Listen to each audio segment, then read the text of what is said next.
ಸರ್ಕಾರಿ ನೌಕರರೇ, ನಿವೃತ್ತ ಸರ್ಕಾರಿ ನೌಕರರೇ, ಪಿಂಚಣಿದಾರರೇ, ಕುಟುಂಬ ಪಿಂಚಣಿದಾರರೇ, ನಿಮಗೆಲ್ಲರಿಗೂ ಒಂದು ಬಿಗ್ ಬ್ರೇಕಿಂಗ್ ನ್ಯೂಸ್.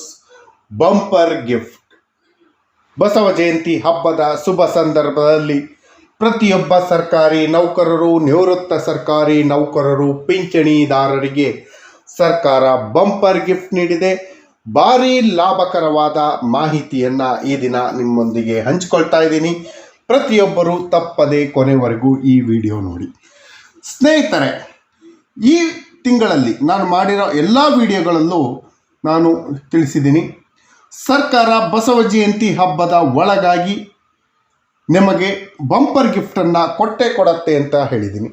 ರೀಸೆಂಟಾಗಿ 2 ದಿನದ ಹಿಂದೆ ಕೂಡ ಈ ವಾರದ ಅಂತ್ಯದ ಒಳಗಾಗಿ ನಿಮಗೆ ಬಂಪರ್ ಗಿಫ್ಟನ್ನು ಕೇಂದ್ರ ಸರ್ಕಾರ ಕೊಡುತ್ತೆ ಅನ್ನೋ ಒಂದು ಭರವಸೆಯನ್ನು ಕೊಟ್ಟಿದ್ದೆ.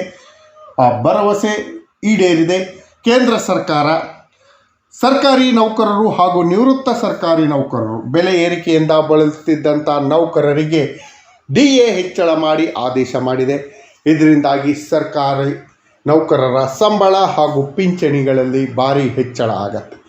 ಈ ಬಗ್ಗೆ ಪೂರ್ಣವಾದ ಮಾಹಿತಿಯನ್ನು ಕೊಡೋದಕ್ಕಿಂತ ಮುಂಚಿತವಾಗಿ ಯಾರೆಲ್ಲ ಈ ಚಾನಲ್ಗೆ ಸಬ್ಸ್ಕ್ರೈಬ್ ಆಗಿಲ್ಲ, ದಯವಿಟ್ಟು ಕೆಳಗಡೆ ಕಾಣ್ತಾ ಇರೋಂಥ ಸಬ್ಸ್ಕ್ರೈಬ್ ಬಟನನ್ನು ಒತ್ತಿ, ಬೆಲ್ ಐಕಾನನ್ನು ಕ್ಲಿಕ್ ಮಾಡಿ, ಆಲ್ ಅಂತ ಮಾಡಿ. ನೀವು ಫೇಸ್ ಮಾಡ್ತಾ ಇರೋಂಥ ಎಲ್ಲ ಪ್ರಾಬ್ಲಮ್ಗಳನ್ನು ಲೀಗಲ್ಲಾಗಿ ಸಾಲ್ವ್ ಮಾಡ್ಕೊಳ್ಳೋಕ್ಕಿರೋಂಥ ಉತ್ತಮ ವೇದಿಕೆಯಾದ ಸರ್ಕಾರಿ ನೌಕರ ಮಿತ್ರ ಯೂಟ್ಯೂಬ್ ಚಾನಲ್ಗೆ ಜಾಯ್ನ್ ಆಗಿ. ಸ್ನೇಹಿತರೆ, ರಾಜ್ಯ ಸರ್ಕಾರಿ ನೌಕರರು ಹಾಗೂ ಪಿಂಚಣಿದಾರರಿಗೂ ಕೂಡ ಒಂದು ಬಂಪರ್ ಗಿಫ್ಟ್ ಇದ್ದೇ ಇದೆ. ಕೇಂದ್ರ ಸರ್ಕಾರ ತನ್ನ ಎಲ್ಲ ನೌಕರರಿಗೆ ಹಾಗೂ ಪಿಂಚಣಿದಾರರಿಗೆ ಒಂದು ಬಂಪರ್ ಗಿಫ್ಟನ್ನು ಘೋಷಣೆ ಮಾಡಿದೆ.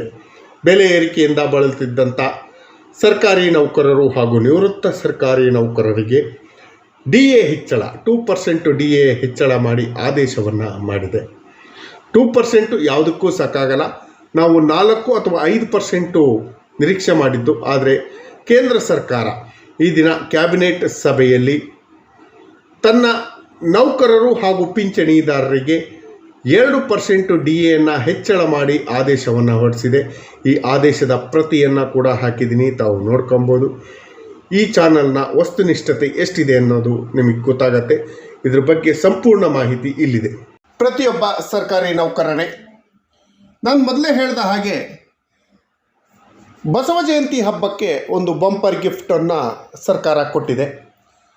ಅದು ರಾಜ್ಯ ಸರ್ಕಾರಿ ನೌಕರರಿಗಲ್ಲ, ಆದರೆ ಕೇಂದ್ರ ಸರ್ಕಾರಿ ನೌಕರರಿಗೆ ಕೊಟ್ಟಿದೆ. ಕೇಂದ್ರ ಸರ್ಕಾರಿ ನೌಕರರಿಗೆ ಕೊಟ್ಟರೂ ಕೂಡ ಅದು ರಾಜ್ಯ ಸರ್ಕಾರಿ ನೌಕರರಿಗೂ ಸಂಬಂಧಿಸಿದೆ. ಈ ವರ್ಷದ DA ಅಂದರೆ ಜನವರಿಯಿಂದ ಜುಲೈವರೆಗೆ, ಅಂದರೆ ಜೂನ್ವರೆಗೂ ಕೊಡೋಂಥ DA ಕೇಂದ್ರ ಸರ್ಕಾರ ಇದುವರೆಗೂ ಕೊಟ್ಟಿರಲಿಲ್ಲ.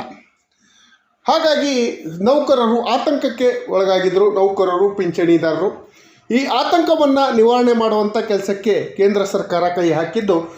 ಈ ದಿನ ನಡೆದಂಥ ಕ್ಯಾಬಿನೆಟ್ ಸಭೆಯಲ್ಲಿ DAಯನ್ನು ಹೆಚ್ಚಳ ಮಾಡೋದಕ್ಕೆ ಅಪ್ರೂವಲನ್ನು ಕೊಟ್ಟಿದೆ. Cabinet approval additional instalment of DRS allowance DA to central government employees and dearness relief DR to pensioner ಅಂತ ಹೇಳಿ ಆದೇಶವನ್ನು ಹೊರಡಿಸಿದೆ. ಇದು ಜನವರಿ 1, 2026ರಿಂದ ಪೂರ್ವಾನ್ವಯವಾಗುವಂತೆ ಈ ಆದೇಶವನ್ನು ಕೇಂದ್ರ ಸರ್ಕಾರ ಹೊರಡಿಸಿದೆ. Union cabinet decide by the prime minister Shri Narendra Modi has been approval release to additional instalment DA Central Government Employees and DR to pensioners and family pensioners also. ಅವರಿಗೆ 1/1/2026ರಿಂದ ಪೂರ್ವಾನ್ವಯವಾಗುವಂತೆ 2% DAಯನ್ನು ಕೇಂದ್ರ ಸರ್ಕಾರ ಹೆಚ್ಚಳ ಮಾಡಿ ಆದೇಶವನ್ನು ಹೊರಡಿಸಿದೆ. ಇದರಿಂದಾಗಿ ಕೇಂದ್ರ ಸರ್ಕಾರದ ಬೊಕ್ಕಸಕ್ಕೆ ಸುಮಾರು 6,791.24 ಕೋಟಿ ಹೊರೆ ಬೀಳುತ್ತೆ. ಆದರೂ ಕೂಡ ಕೇಂದ್ರ ಸರ್ಕಾರದ ವ್ಯಾಪ್ತಿಯಲ್ಲಿ ಕೆಲಸ ಮಾಡುವಂಥ ಸುಮಾರು 50,46,000 ಸೆಂಟ್ರಲ್ ಗೌರ್ಮೆಂಟ್ ಎಂಪ್ಲಾಯೀಸ್ ಹಾಗೂ 68,27,000 ಪೆನ್ಷನರ್ಗಳಿಗೆ ಇದರಿಂದ ನೇರವಾಗಿ ಲಾಭ ಆಗತ್ತೆ. ಈ ಏನು ಇನ್ಕ್ರೀಸ್ ಮಾಡಿದಾರಲ್ಲ, ಈ ಇನ್ಕ್ರೀಸು 7th ಪೇ ಕಮಿಷನ್ನ ಆಧಾರದಲ್ಲೇ ಮಾಡಿದ್ದಾರೆ. ಸೆಂಟ್ರಲ್ ಗೌರ್ಮೆಂಟಿನ 8th ಪೇ ಕಮಿಷನ್ನು ರೆಕಮೆಂಡೇಶನ್ ಆಗಿದೆ. 8th ಪೇ ಕಮಿಷನ್ ಆಲ್ರೆಡಿ ಕಾರ್ಯನಿರ್ವಹಣೆ ಮಾಡ್ತಾ ಇದೆ, ಅದ್ರ ಫೈನಲ್ಲು ರೆಕಮೆಂಡೇಶನ್ನ ಕೊಟ್ಟಿಲ್ಲ. ಹಾಗಾಗಿ 7th ಪೇ ಕಮಿಷನ್ನ ಆಧಾರದಲ್ಲಿ 2% DAಯನ್ನು ಹೆಚ್ಚಳ ಮಾಡಿ ಸರ್ಕಾರ ಆದೇಶ ಮಾಡಿದೆ. ಈ ಹಿಂದೆ ಕೇಂದ್ರ ಸರ್ಕಾರಿ ನೌಕರರಿಗೆ 58% DA ಇತ್ತು, ಅದನ್ನು 2% ಹೆಚ್ಚಳ ಮಾಡಿ 60%ಗೆ ಹೆಚ್ಚಳ ಮಾಡಿ ಆದೇಶವನ್ನು ಸರ್ಕಾರ ನೀಡಿದೆ ಅಂತಲೇ ಹೇಳ್ಬೋದು.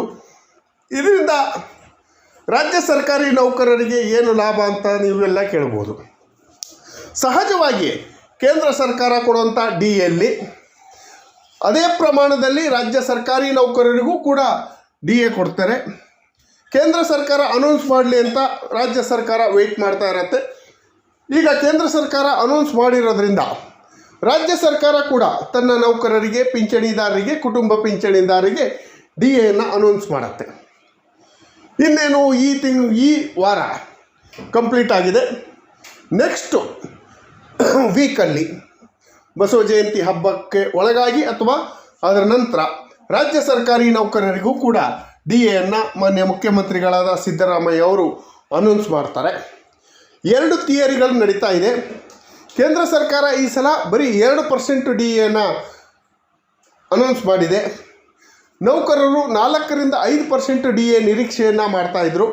ಆದರೆ ಕೇಂದ್ರ ಸರ್ಕಾರ 2% DAಯನ್ನು ಅನೌನ್ಸ್ ಮಾಡಿದೆ.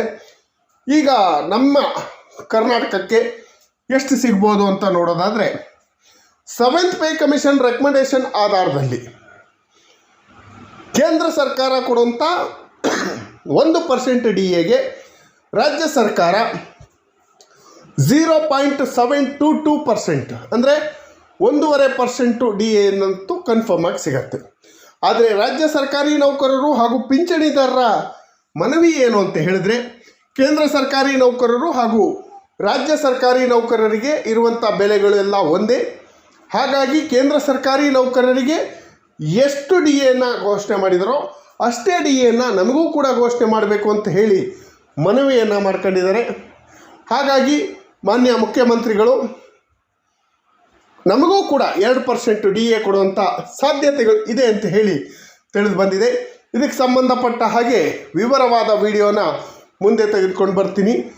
ಎಲ್ಲ ಲೇಟೆಸ್ಟ್ ಅಪ್ಡೇಟನ್ನು ತೆಗೆದುಕೊಂಡು ಬರ್ತೀನಿ. ಸರ್ಕಾರಿ ನೌಕರ ಮಿತ್ರ ಯೂಟ್ಯೂಬ್ ಚಾನಲ್ ಎಷ್ಟು ವಸ್ತುನಿಷ್ಠ ಅಂತ ಹೇಳಿದ್ರೆ, ಈ ವಾರದಲ್ಲೇ DA ಘೋಷಣೆ ಆಗತ್ತೆ ಅಂತ ಹೇಳಿ ನಾವು ಭವಿಷ್ಯವನ್ನು ನುಡಿದು ವಿಡಿಯೋನ ಮಾಡಿದ್ದು. ಅದೇ ರೀತಿ ಒಂದು ಬಸವ ಜಯಂತಿ ಹಬ್ಬದ ಒಳಗಾಗಿ ಬಂಪರ್ ಗಿಫ್ಟ್ ಸಿಗತ್ತೆ ಅನ್ನೋದ್ರ ಬಗ್ಗೆ ಕೂಡ ಹೇಳಿದ್ದು. ಅದೆಲ್ಲವೂ ಸತ್ಯ ಆಗಿದೆ. ಎಲ್ಲದಕ್ಕಿಂತ ಮೊದಲಾಗಿ ಸರ್ಕಾರಿ ನೌಕರರು, ನಿವೃತ್ತ ನೌಕರರು, ಪಿಂಚಣಿದಾರರು, ಕುಟುಂಬ ಪಿಂಚಣಿದಾರರ ಹಿತಕ್ಕಾಗಿರುವಂಥ ಸರ್ಕಾರಿ ನೌಕರ ಮಿತ್ರ ಯೂಟ್ಯೂಬ್ ಚಾನಲ್ ನಿಮಗೆ ಮೊದಲು ಮಾಹಿತಿಯನ್ನು ಕೊಡುವಂಥ ಕೆಲಸವನ್ನು ಮಾಡಿದೆ ಅಂತ ಹೇಳ್ತಾ, ಈ ಮಾಹಿತಿ ನೋಡಿದ್ದಕ್ಕೆ ಧನ್ಯವಾದಗಳು. ಇನ್ನೂ ಹೆಚ್ಚಿನ ವಿವರಗಳನ್ನು ಹಾಗೂ ಸರ್ಕಾರಿ ನೌಕರರಿಗೆ ಉಪಯೋಗ ಆಗುವಂಥ ಮಾಹಿತಿಗಳನ್ನು ತರ್ತೀವಿ ಅಂತ ಹೇಳ್ತಾ, ಈ ಮಾಹಿತಿ ನೋಡಿದ್ದಕ್ಕೆ ಧನ್ಯವಾದಗಳು. ಜೈ ಹಿಂದ್, ಜೈ ಕರ್ನಾಟಕ ಮಾತೆ.